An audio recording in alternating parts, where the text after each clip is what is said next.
یہ سن کر قصاب نے اپنا سارا واقعہ سنایا۔ اس پر اس قاصد نے کہا، اللہ عز و جل کی بارگاہ میں گناہوں سے توبہ کرنے والوں کا جو مقام و مرتبہ ہے وہ دوسرے لوگوں کا نہیں۔ بسم اللہ الرحمن الرحیم۔ السلام علیکم ورحمۃ اللہ وبرکاتہ۔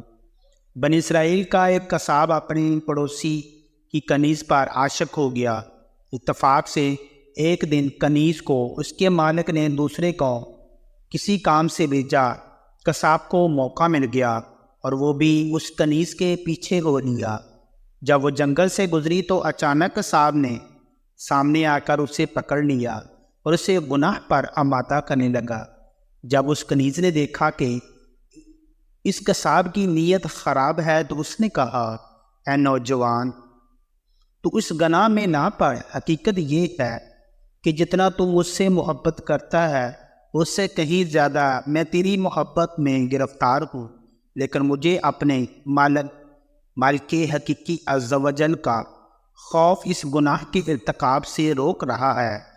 اس نیک سیرت اور خوف خدا عز و جل رکھنے والی کنیز کی زبان سے نکلے ہوئے یہ الفاظ تاثیر کا تیر بن کر اس قصاب کے دل میں پیوست ہو گئے، اور اس نے کہا، جب تو اللہ عز و جل سے اس قدر ڈر رہی ہے تو میں اپنے پاک پروردگار عز و جل سے کیوں نہ ڈروں؟ میں بھی تو اسی مالک عز و جل کا بندہ ہوں۔ جا، تو بے خوف ہو کر چلی جا۔ اتنا کہنے کے بعد اس قصاب نے اپنے گناہوں سے سچی توبہ کی اور واپس پلٹ گیا۔ راستے میں اسے شدید پیاس محسوس ہوئی، لیکن اس ویران جنگل میں کہیں پانی کا دور دور تک کوئی نام و نشان نہ تھا۔ قریب تھا کہ گرمی اور پیاس کی شدت سے اس کا دم نکل جائے۔ اتنے میں اسے اسی زمانے کے نبی کا ایک قاصد ملا۔ جب اس نے قصاب کی یہ حالت دیکھی تو پوچھا، تجھے کیا پریشانی ہے؟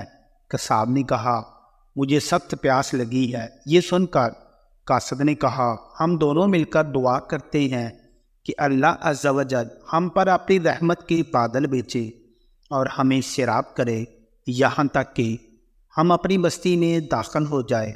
قصاب نے جب یہ سنا تو کہنے لگا، میرے پاس تو کوئی ایسا نیک عمل نہیں جس کا وسیلہ دے کر دعا کروں۔ آپ نیک شخص ہیں، آپ ہی دعا فرمائیں۔ اس قاصد نے کہا، ٹھیک ہے، میں دعا کرتا ہوں، تم آمین کہنا۔ پھر قاصد نے دعا کرنا شروع کی اور وہ قصاب آمین کہتا رہا۔ تھوڑی ہی دیر میں بادل کے ایک ٹکڑے نے ان دونوں کو ڈھانک لیا اور وہ بادل کا ٹکڑا ان پہ سایہ فگن ہو کر ان کے ساتھ ساتھ چلتا رہا۔ جب وہ دونوں بستی میں پہنچے تو قصاب اپنے گھر کی جانب روانہ ہوا۔ وہ قاصد اپنی منزل کی طرف جانے لگا۔ بادل بھی قصاب کے ساتھ ساتھ رہا۔ جب اس قاصد نے یہ ماجرا دیکھا تو قصاب کو بلایا اور کہنے لگا، تم نے تو کہا تھا کہ میرے پاس کوئی نیکی نہیں اور تم نے دعا کرنے سے انکار کر دیا تھا۔ پھر میں نے دعا کی اور تم آمین کہتے رہے، لیکن اب حال یہ ہے کہ بادل تمہارے ساتھ ہو لیا ہے اور تمہارے سر پر سایہ فگن ہے۔ سچ سچ بتاؤ، تم نے ایسی کون سی عظیم نیکی کی ہے جس کی وجہ سے تم پر یہ خاص کرم ہوا؟ یہ سن کر قصاب نے اپنا سارا واقعہ سنایا۔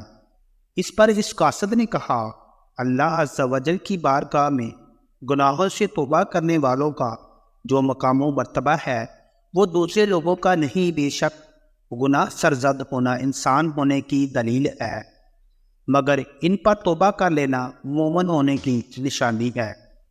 دعا ہے کہ اللہ تعالیٰ ہمیں اس پر عمل کرنے کی توفیق عطا فرمائے۔ آمین ثم آمین۔ تمام دوست کمنٹ باکس میں آمین ضرور لکھیں۔ ویڈیو پسند آئے تو اس کو لائک اور شیئر کریں۔ مزید اسی طرح کی ویڈیوز دیکھنے کے لیے ہمارے چینل کو سبسکرائب کریں۔ جزاک اللہ خیرہ۔